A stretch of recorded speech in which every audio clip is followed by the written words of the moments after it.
नमस्कार। आज हमारे साथ यहाँ पर उपस्थित है रविंद्रनाथ टैगोर विश्वविद्यालय के एक शिक्षक डॉक्टर अतुल लंबा सर। नमस्कार सर। नमस्कार नमस्कार। सर, आपको एंटरप्रेन्योरशिप पढ़ाने की इंस्पिरेशन कहाँ से मिली? इसलिए मिली कि जो इकोनॉमिक डेवलपमेंट है किसी भी कंट्री का, वो एंटरप्रेन्योरशिप से होता है। और हम देख रहे हैं कि जो हमारे यहाँ की गवर्नमेंट है, चाहे स्टेट गवर्नमेंट, सेंट्रल गवर्नमेंट, वो सारे मिनिस्टर्स कहीं ना कहीं इन्वेस्टर समिट ऑर्गेनाइज करा रहे हैं। तो वो भी समझते हैं कि अगर हम इकोनॉमिक डेवलपमेंट अपनी कंट्री में चाहते हैं तो हमें एंटरप्रेन्योरशिप का साथ होना बहुत ज़रूरी है। उनको हमें सुविधाएं देना, उनको अपनी स्कीम्स बताना बहुत ज़रूरी है। इसलिए मुझे यहाँ से मिला कि हाँ, हमें अगर डेवलपमेंट करना है तो क्यों ना मैं स्टूडेंट्स के बीच में से ही शुरू से ही एंटरप्रेन्योरशिप का बीज उनके अंदर डालूं, जिससे कि वो नौकरी करने का नहीं सोचें, जो हमारी एजुकेशन सिस्टम ने बना दिया है, एक एंटरप्रेन्योर बनने का सोचें। Okay sir. सर, आपके अकॉर्डिंग एंटरप्रेन्योरशिप है क्या? एंटरप्रेन्योरशिप तो सिंपल पहली चीज़ तो ये है कि हमें बेशर्म होना चाहिए, उसमें कोई शर्म नहीं होना चाहिए। वही पहला एंटरप्रेन्योर होता है कि पहले वो बेचना सीखे। बेचना सीखना मतलब उसका पहला एग्ज़ाम है। अगर वो कोई चीज़ किसी के साथ इंटरेक्शन कर सकता है, बेच सकता है, सेल कर सकता है, तभी वो एंटरप्रेन्योर बन सकता है। हम सिखाते हैं कि आप क्रेडिट रिपोर्ट लाओ, आप अपना फाइनेंस का देखो। अरे जो हम बना रहे हैं पहले उसको सेल करना। आज हम देखिए जितनी भी मल्टीनेशनल कंपनी है, उनके हाथ में सेलिंग है, मार्केट है, और वो बहुत सारे छोटे छोटे एंड जो स्मॉल स्केल इंडस्ट्री हैं उनको अपनी छतरी के अंदर लिए हुए हैं कि आप लोग बनाइए और हम उसको बेचेंगे। तो वो एंटरप्रेन्योरशिप का मेन है कि वो रिस्क ले। और रिस्क वो कहाँ से लेगा? जब उसके अंदर कोई भी कुछ भी खोने का डर नहीं होगा। ओके सर, जैसे आप बच्चों को ये एंटरप्रेन्योरशिप पढ़ाते हैं तो ये बहुत सारे अलग अलग बैकग्राउंड, अलग अलग इंटरेस्ट के लोग आते हैं, तो आप उन सबको के साथ कनेक्ट कैसे करते हैं एक चीज़ में? बहुत आसान है, क्योंकि पहली बात एंटरप्रेन्योर जो है वो सबके साथ कनेक्ट होता है। वहाँ पे इंजीनियर भी होता है, वहाँ पे कंप्यूटर वाला भी होता है, वहाँ पे केमिस्ट्री वाला, साइंस का व्यक्ति भी होता है, आर्ट्स का भी होता है। वहाँ पे अनस्किल्ड, सेमी स्किल्ड, स्किल्ड सब लोग उसके पास होते हैं। और सबसे अच्छी बात है कि वो अगर कुछ भी नहीं होता, आप अगर देखें एंटरप्रेन्योर जितने भी हैं, उनके अगर रियल एंटरप्रेन्योर हैं जिन्होंने स्टार्ट किया कोई बिजनेस, वो सब के सब बिल्कुल पढ़े लिखे नहीं हैं। और उनके अंडर में एक से एक अच्छे इंजीनियर्स, अच्छे साइंटिस्ट, अच्छे जो मैनेजर्स का काम कर रहे हैं। इसका सबसे बड़ा एग्जांपल आपके रिलायंस के धीरू भाई अंबानी है। जी सर, आजकल के लोग इनोवेशन और एंटरप्रेन्योरशिप को एक समझते हैं, लेकिन वो जैसे अलग चीज़ें हैं, तो आप बता सकते हैं उनमें क्या फ़र्क है? एंटरप्रेन्योरशिप और इनोवेशन दोनों एक चीज़ है। दोनों दोनों अभी आप अगर देखोगे IIMIT में जो भी एक स्टार्टअप का कंपटीशन हुआ, उसमें इनोवेशन को उन्होंने चेंज करके किस में डाल दिया? इन्वेंशन में डाल दिया। इनोवेशन मतलब क्या होता है? स्टार्टअप मतलब क्या होता है? आइडिया को आप थोड़ा चेंज करना। लेकिन IT और IIM ने क्या किया कि हम नया कोई आप इन्वेंशन लेके आओ, नई कोई चीज़ आप, और वहाँ पे जो स्टूडेंट्स हैं उन्होंने उसी थोड़े से समय में नया पूरा आपका प्रोजेक्ट बनाकर उन्होंने वहाँ पे दिखाया। और सबसे अच्छी बात कि वहाँ पे गर्ल्स ने भी उसमें पार्टिसिपेट किया। वो हमारे यहाँ पे बहुत अच्छी बात है। जो हम आज जो हमारा सामने मैंने कलकत्ता का एग्जांपल है, जो सर्विस करते हुए, जॉब करते हुए महिलाएं सुरक्षित हैं, लेकिन कोई अगर एंटरप्रेन्योर होगा तो उससे ज़्यादा मैं नहीं समझता कोई सुरक्षित होगा। जी सर, एंटरप्रेन्योरशिप को पढ़ाने के लिए आप कोई नई चीज़ का इस्तेमाल करते हैं, जैसे नॉर्मल बुक्स के अलावा भी कुछ? नहीं, मैं जो बिजनेस एंटरप्रेन्योरशिप मतलब क्या, इंडस्ट्री, बिजनेस, इनोवेशन, जी। तो मैं नए नए एग्जांपल्स ढूंढता हूँ जो अपने स्टूडेंट्स को बताऊँ, नए नए जो क्रिएटिव आइडियाज़ ढूंढता हूँ। मैं उनको ही बताता हूँ रियलिटी में कैसे आप एंटरप्रेन्योर बनोगे। एंटरप्रेन्योर बनने का कोई स्ट्रेट फॉरवर्ड फार्मूला नहीं है, कोई इसकी एजुकेशन नहीं है। वो आपके अंदर एक किक आती है, और जब वो आपको किक आती है उस टाइम आपको एक्टिवेट होना है। वही बस किक उनको मेरे द्वारा अगर मिल जाए तो वही मेरी सबसे इम्पोर्टेंट कोशिश रहती है, जो मैं अपने लेक्चर डिलीवर करते हुए देना चाहता हूँ। उनको शेक करना चाहता हूँ, डिस्टर्ब करना चाहता हूँ कि वो किक उनको मिले कि जो हमें अगर नौकरी सिर्फ नहीं करनी है। हाँ, मैं उनको बोलता हूँ कि आप नौकरी की तैयारी करो, आप सबसे पहले गवर्नमेंट जॉब की तैयारी करो, उसके बाद आप अगर गवर्नमेंट जॉब में नहीं होता है तो आप प्राइवेट जॉब की तैयारी करो, लेकिन साथ में कोई ना कोई आप ऐसा अपना हुनर ज़रूर ढूंढो, ज़रूर देखो, जिसमें आप कोई ना कोई अपना बिजनेस, कोई ना कोई स्टार्टअप अपना स्टार्ट करो। एकदम नहीं बोलता आप बिजनेस करो, कुछ ना कुछ ऐसा सोचो, देखो, कोशिश करो।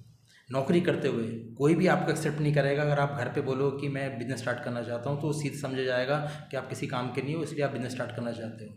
आप गवर्नमेंट की तैयारी करो, आप प्राइवेट की तैयारी करो, लेकिन साथ में अपने सपने को, क्योंकि अगर हम ऑटो में कितना अच्छा सफ़र करके आएँ, वो हमें कितनी भी ईमानदारी से बताए प्राइस, लेकिन हमें क्या लगेगा धोखा दिया। भले ही हम अपनी गाड़ी में पेट्रोल भरवा के घूम के आते हैं, हमको लगता है हमने पूरा जस्टिफाई किया। वही एंटरप्रेन्योरशिप है। आपको अपना सेटिस्फेक्शन तभी मिलेगा जब आपका छोटा बड़ा कोई भी आपका अपना काम होगा, इसकी कोई उम्र नहीं होगी। जी सर। सर आज के टाइम पे ये पढ़ना क्यों ज़रूरी है? ये पढ़ाई तो हर समय ज़रूरी है, क्योंकि पढ़ाई आपको बताती है कि आपको कैसे और स्मार्ट वर्क करना है। पढ़ाई को मैं गलत नहीं बोल रहा हूँ। आप देखो, हर एक एंटरप्रेन्योर अपने बच्चों को बहुत बढ़िया पढ़ाता है, विदेशों में पढ़ाता है। तो पढ़ाई आपको सिर्फ क्या बताती है कि आपको कोई भी किसी से आप कम नहीं हो। पढ़ाई आपको सिखाती है, आपको और एडवांस करती है, ट्रेनिंग आपको और एडवांस करती है।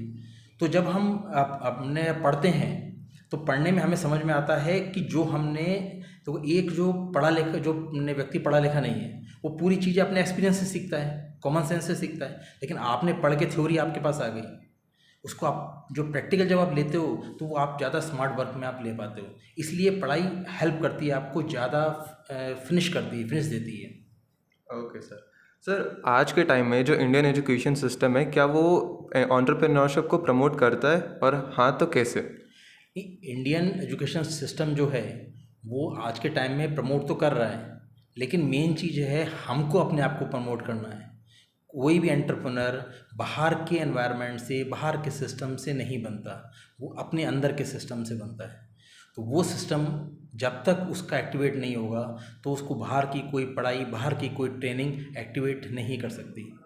सिस्टम बहुत बढ़िया है, आपको सब चीज़ प्रोवाइड की जा रही है, सब चीज़ बताई जा रही है। आप देखोगे आपके इंटरनेट पे, आपके मोबाइल में सब कुछ है, लेकिन क्या आप एक्टिवेट हो कि उसमें से सही चीज़ ले लोगे? हम एक्टिवेट होते हैं कि हम उसमें से बुरी चीज़ लेंगे। तो सिंपल है, हर व्यक्ति अपना कंफर्ट जोन चाहता है। कंफर्ट जोन मतलब आपकी 60 तक की गवर्नमेंट जॉब, जिसमें कोई आपको परेशानी नहीं हो, टाइम पे सैलरी आए, टाइम पे इंक्रीमेंट मिले, आपको आराम रहे। कौन अपना आराम छोड़ना चाहता है? एंटरप्रेन्योरशिप में बिल्कुल आराम नहीं होता है। हमको दूर से ढोल सुहावने लगते हैं, लेकिन उसके रास्ते के जो कांटे हैं वो हमें नहीं दिखते। ओके सर, आप कुछ बदलना चाहेंगे आज के इंडियन एजुकेशन सिस्टम में, अगर आपको एंटरप्रेन्योरशिप के बारे में कुछ बदलना हो तो? नहीं, मुझे ऐसा कुछ भी, मैंने कहा ना, बदलने की ज़रूरत नहीं है। मैं सिर्फ, मुझे क्या बदलना है, मुझे माइंड सेट बदलना है अपने स्टूडेंट्स का, कि आप जॉब के साथ, गवर्नमेंट जॉब के साथ कोई एक अपने छोटे सपने को सोचो। मैं आपको ये नहीं बोल रहा आप एकदम से बड़े एंटरप्रेन्योर बन जाओ, बड़े स्टार्टअप की बात करो। मैं बोल रहा हूँ आप सिंपल सेलिंग करना स्टार्ट करो, जो भी आपको अच्छा लग रहा है वो सेलिंग है। आपको जब छोटी सी सक्सेस हमको बड़ा कॉन्फिडेंस देती है, हम बड़ी खुशी में वेट करते थे। हम आज में कभी नहीं जीते, या तो हम पुराने को रोते हैं या भविष्य के लिए चिंता करते हैं। आज में जियो, वही आपको अपनी मंजिल तक ले जाएगा। सर आज के टाइम पे हम देख रहे हैं हर साल हज़ारों में स्टार्टअप्स हर साल आते हैं, लेकिन उसमें से आधे से ज़्यादा तो शुरू होने से पहले ही बंद हो जाते हैं। ऐसा क्यों? क्योंकि उनकी नीयत सही नहीं होती है। वो इस नीयत से नहीं चालू कर रहे हैं कि हमको उसको चलाना है, हमको उसको रन करना है, क्योंकि वो रियल में एंटरप्रेन्योरशिप पे काम नहीं कर रहे होते हैं। मैं सबको पे क्या बोलता हूँ, कोई भी बैंक के लोन पे स्टार्टअप मत करो, कोई भी अपने फादर के रुपए पे स्टार्टअप मत करो, अपने रुपए पे आप स्टार्टअप करो, क्योंकि आपको उसका दर्द महसूस होगा, और जब आपको दर्द महसूस होगा, मजाल है कि वो चीज़ आपकी बंद हो जाए। क्योंकि सबसे ज़्यादा लॉकडाउन में, पेंडेमिक के दौरान जितने सपने छुपे हुए थे, दबे हुए थे, सबको उनके परिवार वालों ने मौका दे दिया कि जाओ जी लो अपनी ज़िंदगी, और वो स्टार्टअप हम देख रहे हैं कितनी गिनती में बाहर आए। जी।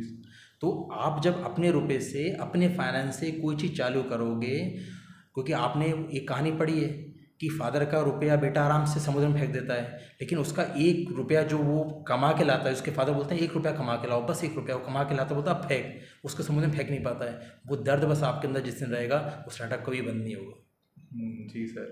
सर ये एंटरप्रेन्योरशिप सीखी जा सकती है या एक नेचुरल टैलेंट होता है? एंटरप्रेन्योरशिप सीखा भी जा सकता है और नेचुरल भी होता है। नेचुरल तो उसको तो कोई रोक ही नहीं सकता, जो चीज़ नेचुरल है उसको तो आप मैंने दबा नहीं सकते, वो तो अपने आप निकल के आती है।